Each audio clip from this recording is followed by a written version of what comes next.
Welcome to the Clean Power Hour. I'm Tim Montague, your co-host. Today is March 17th. It's St. Patty's Day, John. Where's your green? Sorry, I didn't even realize that. I heard people in the coffee shop talking about it this morning. You're going to So get a lot of grief in Boston without wearing green on St. Patty's Day. Somebody's going to slash your tires. well, they can't find my car because it's hidden far away. I can't even find my car, so that's all right. It's Boston. Does that mean you didn't get your car yet, or? I don't want to talk about it. I don't want to talk about it, Tim. Sorry to hear that. It's there. It's sitting on a lot. It's just it's batteries are slowly degrading. Well, I have my green on. If you're listening to the audio on this, you can find all of our content at cleanpower.group/podcast. The podcast is brought to you by the Clean Power Group, Clean Power Consulting Group, excuse me. That's my consulting business. And we work with technology entrepreneurs who are speeding the energy transition. So if you are a clean tech executive or entrepreneur, please reach out to me and maybe we can find a way to work together and get to a carbon-free economy faster. With that, we have a couple of headlines today. Humanity has crossed 1 terawatt of solar panels installed. Cleaning solar panels without water. I'm a big fan of this. Converting ethanol fields to agrovoltaics can 100% power the U.S. electricity grid. And I'm not a fan, but we'll talk about that. And then Jack has created an amazing solar garden, a real solar garden, unlike any other solar garden you have ever seen. So if you're a fan of solar and gardening, you want to stick around. Welcome to the show, my co-host and the commercial solar guy, none other than John Weaver. Tim, I noticed you didn't read the last little item that I put on the headline thing. That was too much of a mouthful. It's long. I'm going to read it. John Fitzgerald Weaver thinks we can make giant wind and solar islands in the ocean to feed and power the earth. How's that? You got to lean in, I think, to get the better sound. All right. John Fitzgerald Weaver thinks we can make giant wind and solar islands in the ocean to feed and power the earth. Yeah, for some reason your sound went back to the old sound, but it's okay. We'll muddle through. Yeah, solar islands, that sounds cool. I had a call with a guy today, actually, which this strange company called R Power that is selling hybrid flexible solar panels to the military. And so I'm starting to kick the tires on this, but it made me think after getting off the call that you could cover wind turbine. What's the vertical part called? Not the turbine. Well, you could cover blades with it, but you could cover the entire turbine. What is that called? The shaft. It's the beanstalk. The beanstalk part of the turbine. Piece. I can't believe I don't know that name. They're dreaming about covering like water towers in solar, and of course RVs, and the RV community is the early adopter of these flexible solar panels. And tower. Yeah, the tower. Hello. Jeez. Hello, wind tower. Shout out to Jacobus. Shout out to Chris. Got a couple people here on LinkedIn. We're very popular on LinkedIn. Good. So anyway, yeah, we'll talk about your solar fantasy island. Wind and solar, not just, and food too, and some food. Right on. Well, let's talk about cleaning solar panels without water. Most people, unfortunately, I think underestimate how much solar panels do need to be cleaned. And just like the windows on your car and the windows on your house collect dust and dirt and grime and bird poop, solar panels are out there catching all that stuff. And yes, the rain does wash them off, especially where it rains a lot. But even then, there's going to be grime. And cleaning those panels, all those billions and soon trillions of solar panels, takes a lot of water. And in some places, I've heard that you really need to clean the panels monthly. In in parts of for example, the Southwest, where there's lots of blowing dust and not a lot of rain. And that, that gives me some heartache, right? We don't want to, we already have a major drought going on in the Western US. And if you haven't seen that map, oh boy, maybe we'll put that on the screen later on in the show today. The Western US is in a major long-term drought. And it could last for decades. That's what, snuffed out the Native Americans in the desert Southwest. Anthropologists think, like, sometimes there's a drought for 100 years. So hopefully we won't have that, because that would be pretty much like Armageddon. I think this technology, there's a lot of technology being developed for space solar panels and panels in the Middle East, very high, and other desert regions, Western China, in the Gobi Desert, and there's just simply no water there. In some of these places, I've seen them clean the panels without water. They just say, like, you know what?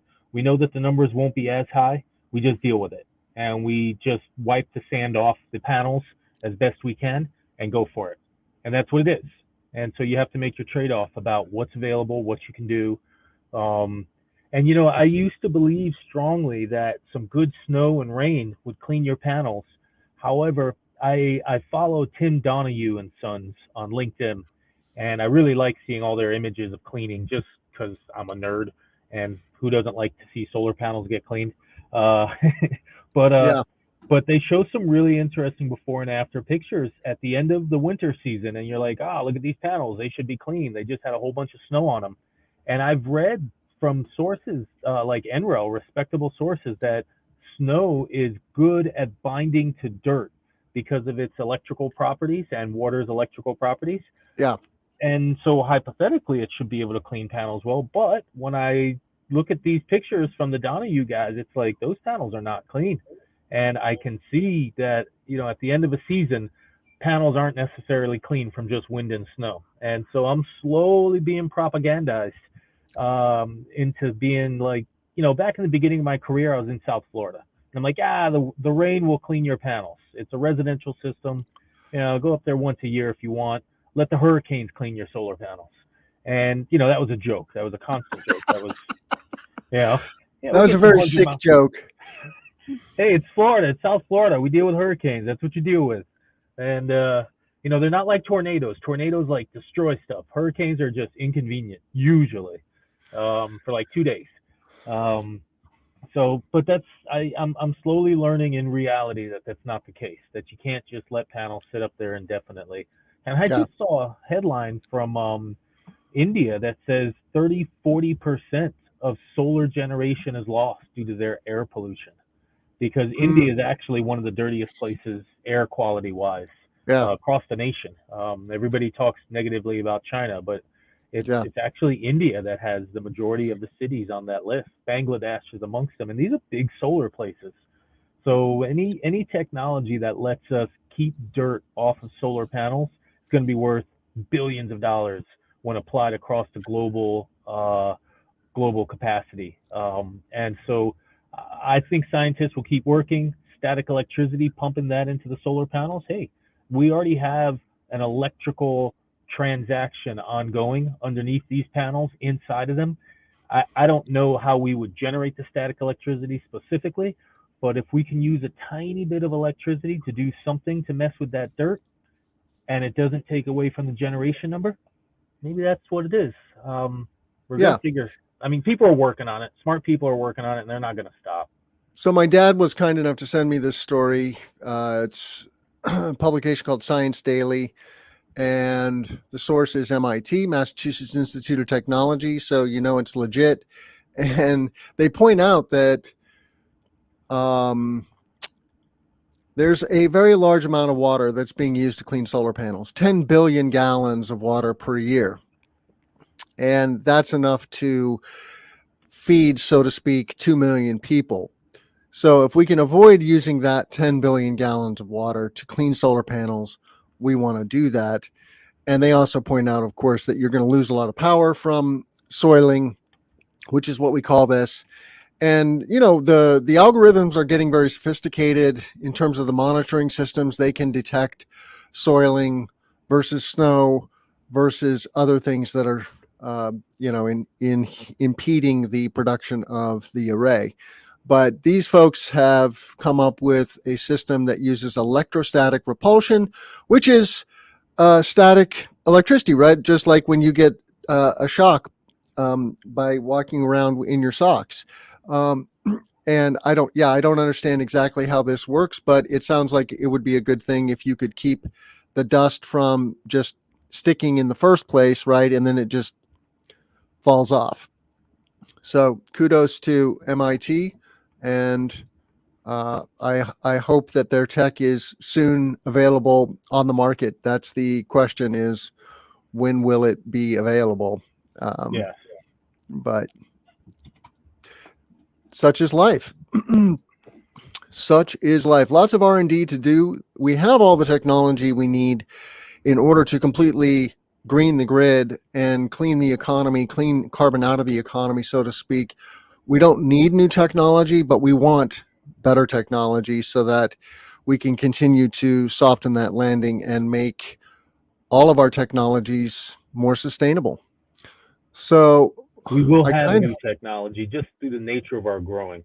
That's the key. Is we could do it with what we have today. It wouldn't be the best way, but one of the benefits is that we're only 3, 4, 7% into the shift, and by right. default, just shifting from 3 to 50%, we'll have these learning curves, and we'll have people who want to compete with each other and have the best product to sell, and so we will have better technology. Hey, look at that! John Fitzgerald Weaver wrote that article. Yeah, some guy named John Weaver wrote an article in PV Magazine. Humans have installed 1 terawatt of solar capacity, generated over 1 petawatt of solar electricity in 2021. That's a good number, or good numbers. What's the story, John? How did this come to your attention?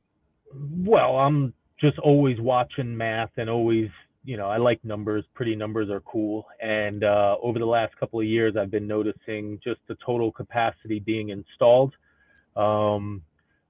There was something I saw recently, just watching on the internet saying, hey, we have this much volume installed. I follow Bloomberg a lot and their information. And so what we just did a little math. First off, I knew that at the end of 2020, we had 788 gigs installed. And then I knew that in 21, we installed 183. So that gets us to 971. And then if you scroll down just a little bit to the paragraph under the image, we're about 3 months into it. So if we estimate that in 2022, we're going to install 210 gigawatts, and we're 73 days in as of when I wrote this, 20% gets us over 1,000. And so just a little bit of math. And so if, technically no one has officially made this announcement, but I've made the announcement. So it's official. We're over 1 terawatt. We are the music makers, Timothy, and we have made the music of a terawatt. You included, Tim. Some of this volume is yours. You helped install it. And so thank you, Mr. Montague, for your service to the species. The Galactic Council is happy. Yes, indeed. yeah, Yes, indeed. so Both of us have contributed to this statistic. It's a good thing, and a shout out to all of our colleagues in wind, solar, and storage who are dedicating their lives to cleaning the grid. We need more of you. We appreciate your work, and we need more of you. We need tens of thousands of people to get into the industry. If you don't know about clean energy yet, get into it. It's nothing but pure growth, and it's good for people. It's good for profit. It's good for planet. It's such a win-win. And we may not get there fast enough to avoid catastrophic climate change, but that's life. Like, it's not like we're going to have a choice. Oh, well, let's just give up if we don't get there soon enough, right? If the proverbial shit hits the fan, it hits the fan, and we figure it out, right? That's what we do. We're humans, and it was no fun to be a human 5,000 years ago either. It was full of lions and tigers and bears and diseases that we didn't know how to solve, and life wasn't easy. So we'll figure it out. I just hope the AGI doesn't eat us for breakfast.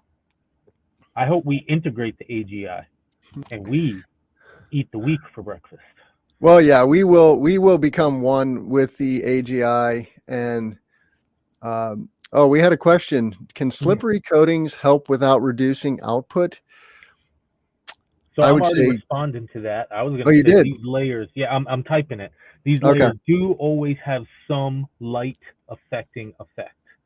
But electricity would not. If it was electrostatic, I mean, maybe there has to be a coating to make that electrostatic technology work. I don't know. I don't know that answer, but yeah.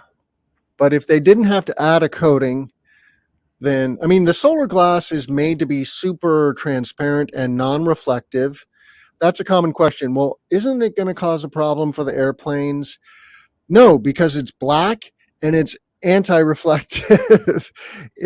and if you ever go to Indianapolis, you'll see that there's a big solar farm right there by the airport. Yep. So solar and airports are compatible. Of course, you have to do a study. The FAA requires a study, and that's kind of a pain in the butt, but most likely you'll get past that. Agree. I mean, everybody's like, those solar panels are reflective. I'm like, solar panels are designed to absorb light. And then people just sort of kind of, oh, yeah. But I have a question about this 1 terawatt business. Yeah. If we've gotten to 1 terawatt, how far are we towards a goal of 100% solar? Assuming, let's say, solar would be 50% of a clean grid globally. Do you know what 1 terawatt represents of that? What percentage of the way there are we globally, so to speak? Do you have a sense? I think we're in the 3 to 4% of our electricity from solar, and if we're aiming for 50% with 1 terawatt, maybe we're 1/15th, Yeah. 1/20th of the way there, 20 terawatts. And then if we electrify cars, yeah, so I mean 1/20th. We got our first one. Number 1 is down. And I had another question before we go on to the next story. Last week we had Simon Moores on here from Benchmark Mineral Intelligence. Wonderful discussion with Simon.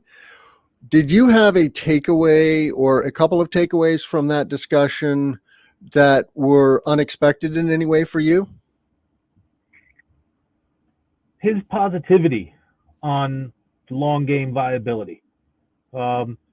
He did very clearly say that we do have a challenge with mining and getting the mining in place. But he seemed to be very positive that we would. And when we asked hard questions like, are we going to get there? He's like, yeah, there's going to be some problems. But yeah, we're going to get there because the mining people want to make the money. This people want to do it. And so, when you have an expert who's deep in the forest, deep in the trees, and still sees positivity coming, that gives me some warm and fuzzies. And it's like, yeah, I think we're going to get there. We're going to have some bumps. We're going to have some challenges, but these are the things that happen as large industries scale and the monies of the world seem to flow left and right. We're right now also in the midst of a war, and this event is going to drive faster change. This event, which is fueled by fossil dollars in Ukraine, the invasion of Ukraine by Russia, is a war that will drive change. And it's going to drive change in Europe, and it's going to drive change in the US. And both of these regions will force the mining people to start paying more attention. I've been asked by a lot of people about buying an electric car right now. And tons of people are asking. People don't come to me and be like, hey, John, what kind of gasoline powered car should I buy? Obviously, I don't know jack about cars, but everybody's asking about EVs nowadays. And it's just, there's going to be demand. There's going to be social change, and it's going to push this to go faster, more aggressively. And so I liked hearing from Simon the positivity. the known unknowns. He knows that we don't know where it's coming from, but he knows how much we need.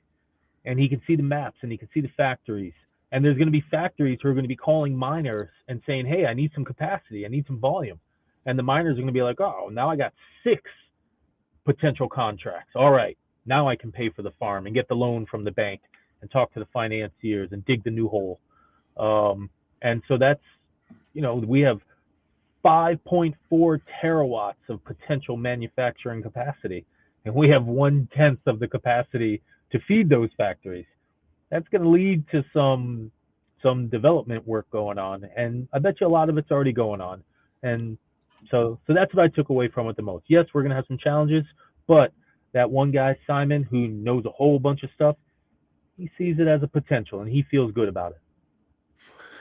Yeah, I agree. That was my takeaway, that he was more optimistic than I expected. He did call out the OEMs and say he's a little concerned about how perhaps overly optimistic they are, referring to the Fords, GMs of the world, who are going, oh yeah, Mr. Consumer, we're going to have all the EVs you could possibly dream of. And I don't know if they're, lining up the contracts and going vertically integrated the way Tesla is. But time will tell. Time will tell. So I want to talk about this lovely solar garden in Colorado, Jack's solar garden. It reminds me of Jack and the Beanstalk. Jack and the Kale. That is a more appropriate statement. Are you going to share the image, Tim? Because that's really the kicker. Here it is. There you go. That's his garden. First off, look at that beautiful garden in between the crops. And I'm certain that he placed, I think that's kale on the left there. I'm certain he placed that in the shade on purpose. And look how big it's grown. This is something I am very interested in, Timothy. Very interested. Yeah, for anyone who doesn't know, John is a big veggie lover, and I am too. I can't say I'm a big kale guy, but I love vegetables. And this garden produced more than 8,000 pounds of produce, while the panels above generated enough power for 300 local homes. So it's a sizable solar farm. I'm guessing community solar, but I don't really know. Yes, it is. It is community solar. Yeah. And the name Jack comes from the owner's grandfather, the owner's name is Byron Komanek. So shout out to Byron. Good work, buddy. Beautiful photo. And shout out to your grandpa, Jack, who apparently was into gardening and farming. So yep. Continuing his tradition. Should we get Byron on the show? Gosh, if anyone can get an important guest, John, you can. Okay. And we're going to message him right now. Okay, do it. Yeah. Hopefully he uses Twitter. Otherwise, you won't be able to reach him. LinkedIn. He and I have chatted via LinkedIn prior. But now you got to scroll down to the good image. The picture of Jesus. There we go. I just, for some reason, that image is just so, it's something. He's a dude. He's wearing his jacket. It's a little chilly. He's got his wool cap on. He's checking out his crops. He's on his farm. He's working. And, well, he's not working. He's hanging out with a photographer from NPR. But it's just, he's got his St. Patty's Day shoes on too, boy. Yeah, he's got the sneaks. He's got the field sneaks on. You're right. Got it going on. All right, so I'm officially messaging Jack right now. All right, good. Yeah, we would love to talk to Jack. And this is in Boulder County, Colorado. Boulder is a hotbed for green building. They have some of the most stringent building codes in the country. I know them from my days consulting for Passive House Institute US. Lots of passive house folks out there, net zero construction, and of course, solar energy. I mean, Colorado was one of the early adopting states in general. They have SEI, Solar Energy International, which is a big training institution. They do both field and online training. If you're looking for good solar training, check out SEI. I've taken some courses there. And beautiful place. just beautiful place. I don't get to Colorado enough. I would go there in a heartbeat. I am going to be going there in the fall. There's a conference I'm going to, I think. But well, what's our next story? Jack, we're talking ethanol fields, Timothy. This one got me some negative attention and positive attention. I got some insults that I don't know Jack, but actually I got a really great comment. Some farmer dude said this is a stupid idea from a stupid solar sales guy. The link on that in the doc is wrong though. It links to your other story. Well, let me fix that. 1 second. One second. So the title is Converting U.S. Ethanol Fields to Solar plus Food could cover 100% electricity demand plus completely power electric passenger fleet of cars, whereas right now they cover maybe 10% of car miles. Yeah, I mean, we do convert a lot of corn to ethanol. Yep. Here in the Midwest, the corn basket of America, and we're swimming in cornfields. And there were, and maybe still are incentives for this process. Yes, there are. Which inspired farmers to plant corn for ethanol. Yep. That business did not go as far as people thought it was, and I've witnessed a ethanol plant that was built but never used right here in Illinois. So, but what's present for me is that it's just way more efficient to just go straight to photovoltaics, right? Make electricity from the field, and rather than this very energetically rich process of growing corn and then turning it to ethanol and then using the ethanol in gasoline to power motor vehicles. But so I updated the link, and there's a couple of key items in this article that I think we should chat about. And it's really the reason I wrote this article and did all this math. First off, ethanol was pitched as a cleaner than gasoline alternative. And the research for a long time has suggested otherwise. In fact, I linked to an article from 2008 in Germany that says, nah, ethanol is dirtier. And now a new piece of research just came out from an ag school. I think it's Wisconsin. So it's not like some weirdo group who hates corn. And they said that ethanol outputs 24% more CO2 than standard gas. Ethanol is worse for the environment than gasoline. And that kills the whole thing. I mean, what's the purpose? We were supposed to be cleaning ourselves when we went with ethanol. And it's like, well, I guess that's BS. We were just lied to. And we were lied to by politicians and people who just wanted to make some money, corporate farms. And that's really what it comes down to, in my opinion, is that that's the biggest issue. And then scroll down just a tiny bit. We're looking at that paragraph. I did a little math based on prior research, and roughly speaking, 1 acre of solar panels provides enough energy to push a Model Y 1.3 million miles a year. Now, if we keep scrolling down a little bit and we see how much ethanol we get from an acre, it's about 6,000 miles. That paragraph right there. And what that means is that 1 acre of pure solar panels could generate 200 times more mileage from a Model Y than an ICE engine. 200 times more. Are you serious? I had no idea it was that big. In fact, it was such a big number that when I was writing this article, I had to redo all my math because I'm like, that's not right. I did something wrong. And it came back and it came back and came back and came back and came back. And it's like, oh my gosh. I just had no idea until I started doing this math. And I was like, good Lord. And then, well, not only that, but isn't the farmer going to make more income renting his land to a solar developer than cropping it? So first off, renting it, yes. I mean, you're going to make $400 to $1,000 to $2,000 an acre, depending on what kind of solar program you get into. Mm-hmm. But how about this, Yeah, it's Tim? $900 an acre here in Illinois. There you go. You can make 300 renting your land for cash cropping for prime farm ground. So you can triple your income by leasing your land to a solar developer.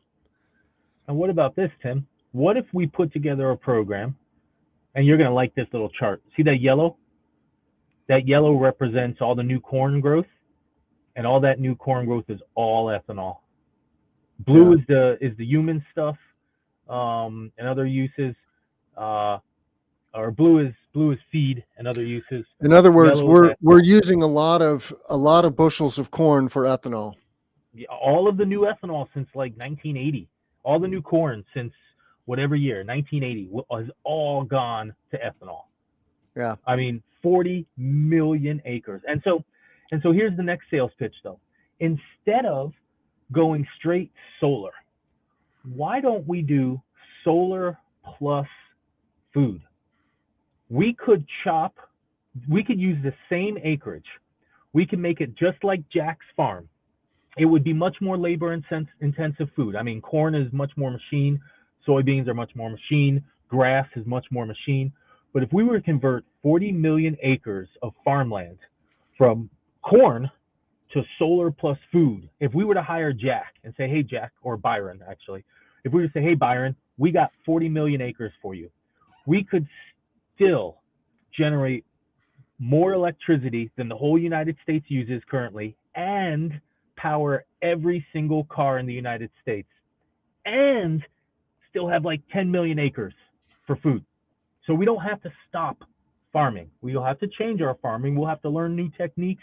We'll have to have better machines, more labor intensive. So instead of being 0.25% of the United States working population in ag, it'll be 1% of the United States' population working in ag. All right. It used to be 98% back in the day, in the 1700s, that was in the agricultural and food generation field. So yep, we don't have to give up our farmland. We have to use our farmland like adults, because right now we're using it as something. It's not good for us.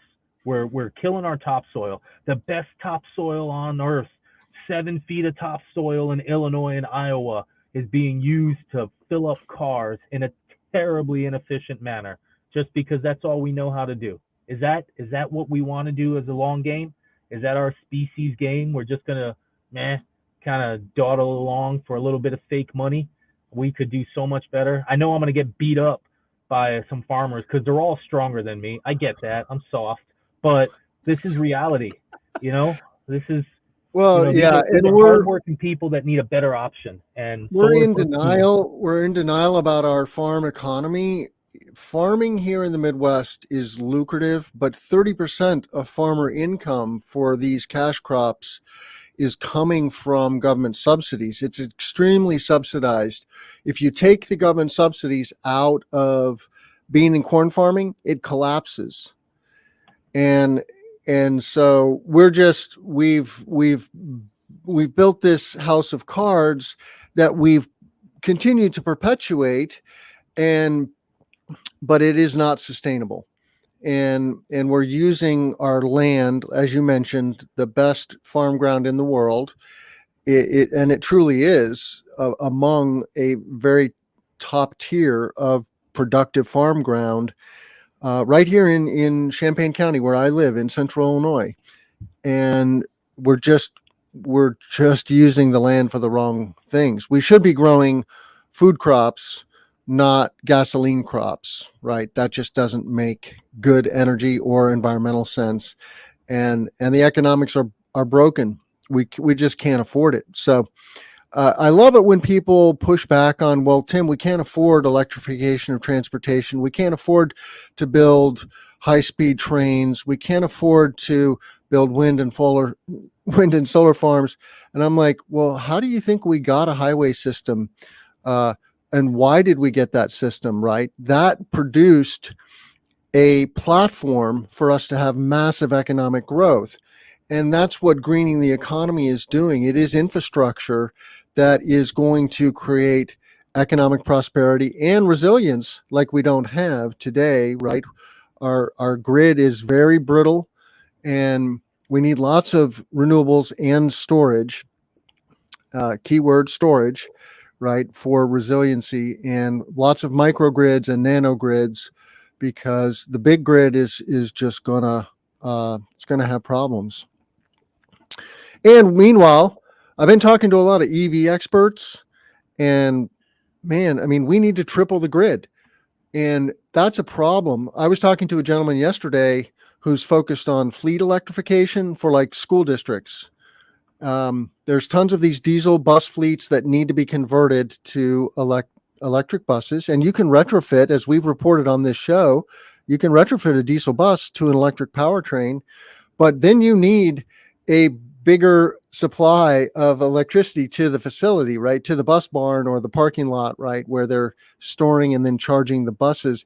And right now, getting the interconnection and the facility upgrade, et cetera, that is a very cumbersome process that we really need to figure out. And that is the number one impediment for anything regarding electrification, is how the utilities approach the industry, and they're used to kind of being in their own world and being the kings of their universe, and they better watch out, because we will just go around them eventually and they will be completely disrupted and obsoleted. That's my words of wisdom for the day. Watch out. It's coming. It's coming hard. It's really coming hard. By the way, Tim, Jack Yeah. already responded to me on LinkedIn, and Oh, good. I just wrote him an email and I CC'd you on it. So we are going to have Byron, not Jack. We're going to have Byron of Jack's Solar Farm coming on the show. So that's pretty sweet. Oh, awesome. Thank you. That's great. Yeah. Love to hear that. You found a story about wind turbines. Apparently they Floating. can breathe new life into warming seas. What's that about? So apparently when you have a floating wind turbine, and I think there's a nice image in the article, as it floats, it has this piece that goes down into the water, and it goes down X number of hundred of feet, and it causes the ocean layers based upon its heat. And so these different layers will stratify, and different pieces of ocean will be just very different animal populations, and specifically, as noted in this article, different nutrient populations. And so the wind turbines, and if you keep going on the article there, the wind turbines will lead to a mixing of the nutrients as the water goes by them. And so this mixing, it's suspected, projected, thought, hypothesized that this mixing will actually increase the amount of nutrient mixing that goes on, and it could possibly lead to an increase in plant and animal life. Oh, there goes that image. And so it's that layer on the third one, that third floating unit where you see the cold. No, go back down. So that third floating unit you see there, where you see the warm, semi-submersible. Yes, sir. And so the idea is that if these turbines have the ability to increase the nutrient mixing, this mixing is where life occurs. And if this mixing actually increases food, just like building reef type structures, wind turbines will increase the amount of food available, which means when we send out our guys to repair these boats, they don't only need to repair them, they are going to have food sources right underneath them. And maybe that means that we don't just have a boat out there and a little dock for repair guys, we also have food fishing vehicles. And if we have constant pushback from fishermen saying, hey, it's going to be harder for us to do our job, well, no, it might be a little harder for you to do your job because you have other gear in the ocean to worry about, and you got to watch out how you run your nets. But you might have a higher quality output product in the ocean, and you might have new fish, you might have new schools, you might have whatever it is floating around these turbine bases. This data is already starting to pop out in European offshore wind farms, where we are seeing an effect with more life around the bases of these wind turbines than the flat ocean sands. And this is just poetic to me. It's just like solar. It's like Jack's Solar Farm, dude. We got solar panels, we got food. Those are the two fundamental things we need. We need a spouse, so we have a beautiful person to cuddle with. We need some food to eat, and we need some energy so that we can, do whatever the heck we do. Maybe we can live other than solar panels, but that's like the basics of existence.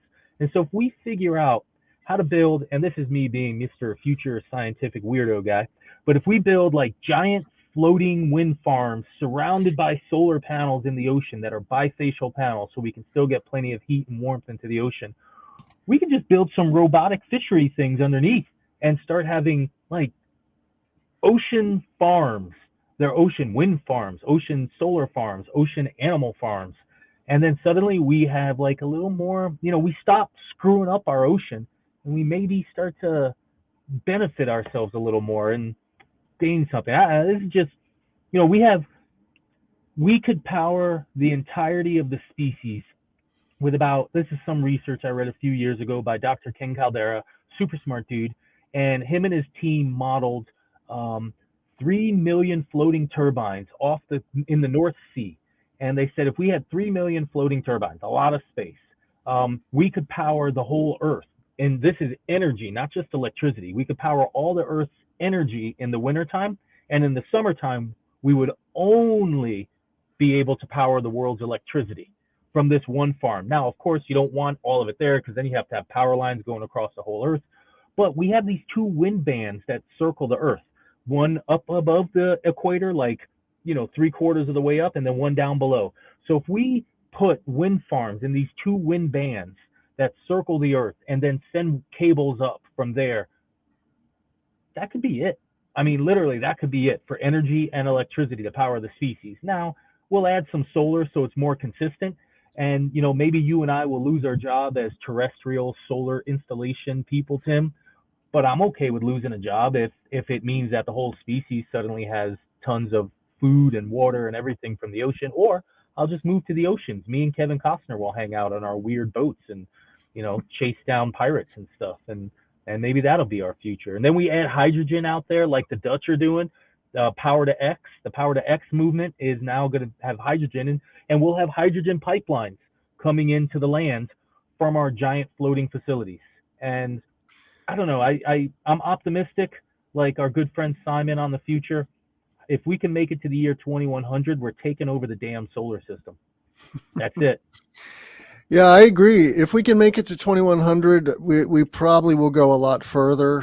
It's just the next 80 years are going to be a little gnarly. So yeah, wind. I think offshore wind has multiple benefits. It's a well-known phenomenon that there's upwelling, on the coasts where the deep ocean goes to the shallow ocean. And this causes a bunch of nutrients to come up from the deep ocean into the shallow waters, which is why there's these rich fisheries right around where the continents are. It's very convenient because then it makes those resources accessible to humans. We don't like to go far out into the deep ocean. We want to stay close to home where it's safe. And it's just coincidental. But you mentioned something that I didn't understand, though. This X expression, energy X. Power to X. Power to X. What is that about? So, I might even have a link open because I was reading about it this morning. But Power to X is a thing that's being worked up in Netherlands and Northern Europe, and it could be Denmark. And let's see if I have this article, and I'll get it in. But Power to X, and really what it is, it's Control T, Power to X. Here it is. I'm going to put it into the article. But what the goal is that right now we're already working on wind turbines that create pure hydrogen. And one benefit of having wind turbines that create hydrogen is that when the grid is overpowered, like for instance earlier today, Denmark was 100% powered by wind. And it's probable that some of that wind is actually not being used. They have to curtail. And so the question is, what do we do with that curtailment? And we make hydrogen. And we dump that hydrogen possibly into the giant caverns that we have all across Europe. And this way we have wintertime hydrogen that, for instance, can't be politically manipulated by certain nation states that want to start wars. And so power to X. Instead of having electricity generated by these very high capacity factor offshore wind turbines, we now have hydrogen being created by these turbines. And it can go straight to industry at first, but eventually it's going to go into these caverns. And there's an article about it in the document now if you want to click on it. But this movement is coming, and GM is already working with various groups about advancing the power to hydrogen movement, and it's coming. It's without a doubt coming. Yeah, if you just Google that expression, power to X, I mean, I'll put this Danish story on screen. It's a thing. I did not know about this. I mean, I know that you can convert electricity to hydrogen, and that makes perfect sense because we have an excess of wind and solar by a factor of several thousand, at least 5,000 times more solar, 5 to 10,000 times more solar than we need. And I don't know what the factor there is with wind, but it's many times more wind than we need to power society. And so we're swimming in resources, and we need storage. So it makes sense, use some of that storage or use some of that excess to produce storage like hydrogen. Hydrogen is more appropriately a storage than a fuel. And I mean, it can be used in industrial processes, of course, like methane can, although it burns much hotter than methane, so that can be a problem.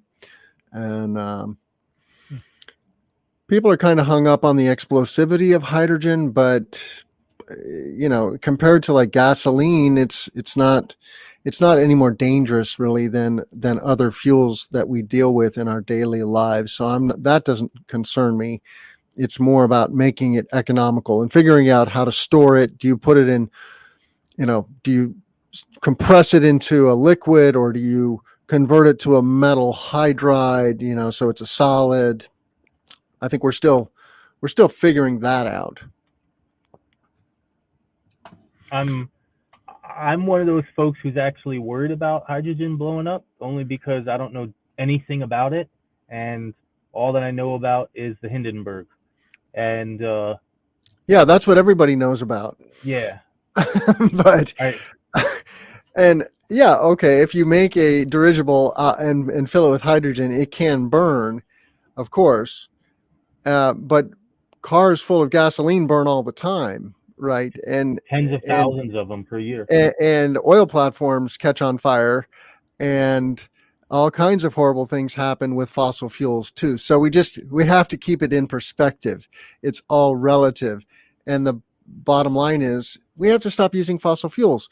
We have to stop using fossil fuels. There's a ton of carbon in the ground in the form of coal, oil, and natural gas that we simply cannot burn. And if we want to avoid runaway global warming, it's a choice. We have the technology, and we can choose to deploy it and go green or not and face the consequences. And it's probably going to be a both and scenario, right? There's already consequences, right? We're already seeing major disruption of the climate and migrations, and there's going to be more. So the new norm is just more change and more instability. And we will all be impacted. There's no hiding from it, unfortunately. I mean, some areas will be more impacted, of course, like Florida. I really don't get it that people are moving in droves to Miami. It's become a tech hotspot. I think it's the second fastest growing spot after Austin, Texas now.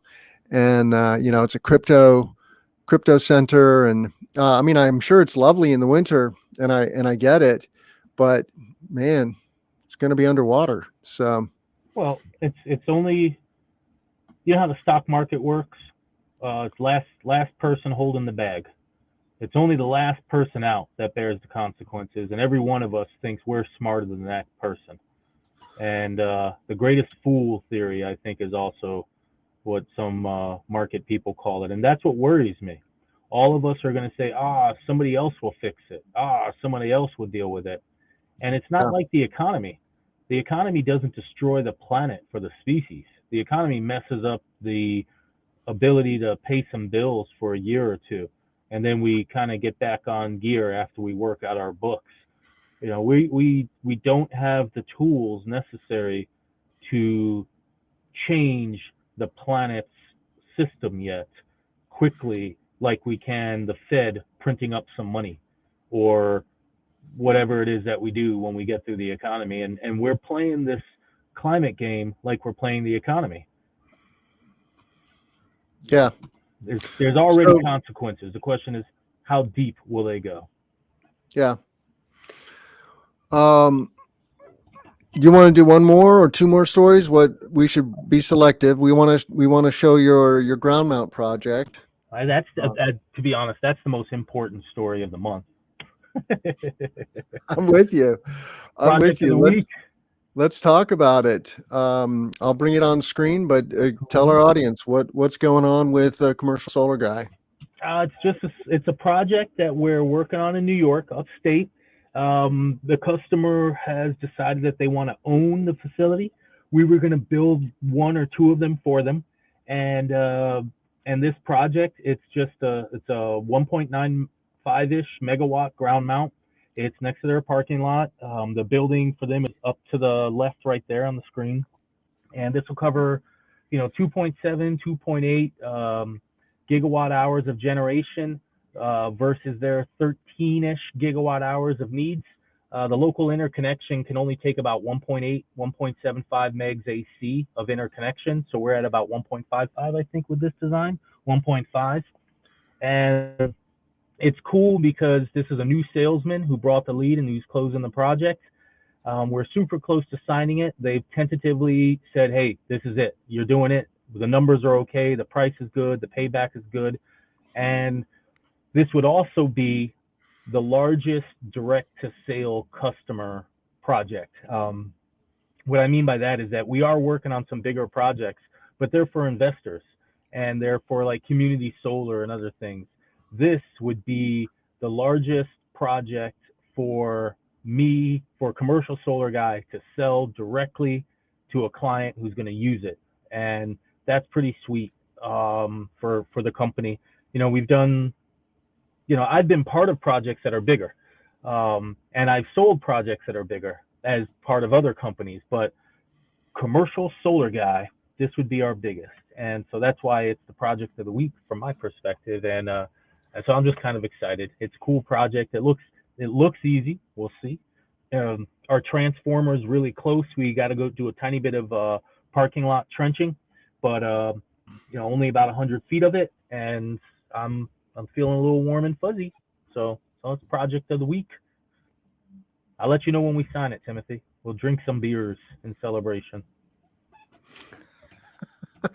Excellent. Well, congratulations. So this is a high probability project in your mind? Yes. Yeah. That we've actually been working this lead for about a year and a half. They have two facilities and we've pitched them on community solar for a long while, but because of tax dynamics, the owner of the facility has finally come to believe, oh, this solar thing is real. And he's like, well, I pay a lot of taxes. And we're like, yeah, we know. That's why we pitched you in the first place. And so I would say it's well above 85% probability. I mean, the sales guy is going to say it's 99% because he knows them. His sister-in-law works for the place. So there's that. She's an executive at the location. So we feel good about it. Excellent. Yeah. Well, let's let our listeners know where they can find us. And I want to make two announcements. We are partnering with the Midwest Solar Expo and Solar Plaza, SAMNA, the Solar Asset Management North America conferences. You can let me see if I can put this on screen. It's already an hour, Tim. How do we do that? That was like, I know. It goes fast when you're having fun. So check out Midwest Solar Expo at midwestsolarexpo.com. This is a conference in Minneapolis, June 20th to 22nd, and it is a great place for EPCs, developers, financiers, and manufacturers and distributors. So it's an intimate conference, 2-day event. right there in downtown Minneapolis, and we will put our discount code in the show notes. And then Solar Plaza, which is a Dutch organization, hosts an annual summit on asset management April 6th and 7th in Oakland. And I will be there with bells on, and I am moderating a panel on the true cost of solar O&M and asset management. Nice. So reach out to me if you want to connect in Oakland in the first week of April. And that website is solarplaza.com /event. And then you can find their North American event. And then they have a TBD event happening in Texas this fall. So John, how can our listeners reach you? commercialsolarguy.com or Twitter or LinkedIn, or they can give me a phone call on my cell phone. I go to bed at like 8:30 though, so you can't call too late. But commercialsolarguy.com. Also, we have a new site up. It's specifically focused on our utility scale work. It's csgdevelopers.com, which is, commercial solar guy. But that's where, that's a project of mine. And that photograph is beautiful. It's by Kat Knutson. She's a local artist who just does great work. That's Andrew. He's one of our project managers, or he's our main site manager. And that project there is in Providence, Rhode Island. So it's a rooftop 492 kW DC, and really great project. Super happy to have built it. But commercialsolarguy.com. That's the best place to find us. Give me a ring. I'm kind of surprised you don't have your Twitter link right there. I'm sure it is in the footer, but John is very, very active on Twitter. So look for him as Solar in Mass on Twitter. You can find me at cleanpower.group. Here's our website. The podcast can be found here. All of our content on the podcast tab. So cleanpower.group/podcast. All of our episodes are there. There's a link to our YouTube channel. Please subscribe to the channel. Hit that bell so you get notifications for new content. We're dropping 2 videos a week. And there's the live that we're just wrapping up. We're doing interviews with CEOs like Mark Palmer of New Resource Solutions, who is innovating the solar PPA. Of course, we brought you Simon Moores last week. I did a webinar on the $100 trillion clean tech opportunity a few weeks ago. Folks like Thomas Folker, the CEO of Leap Energy out of San Francisco, who is innovating the distributed grid. And so many cool interviews. Check it out at cleanpower.group. And with that, I want to thank my co-host, the Commercial Solar Guy, for being here and bringing us so many wonderful stories. You're really cranking it out at PV Magazine, so thank you. And let's grow solar and storage. I'm Tim Montague. Take care, John.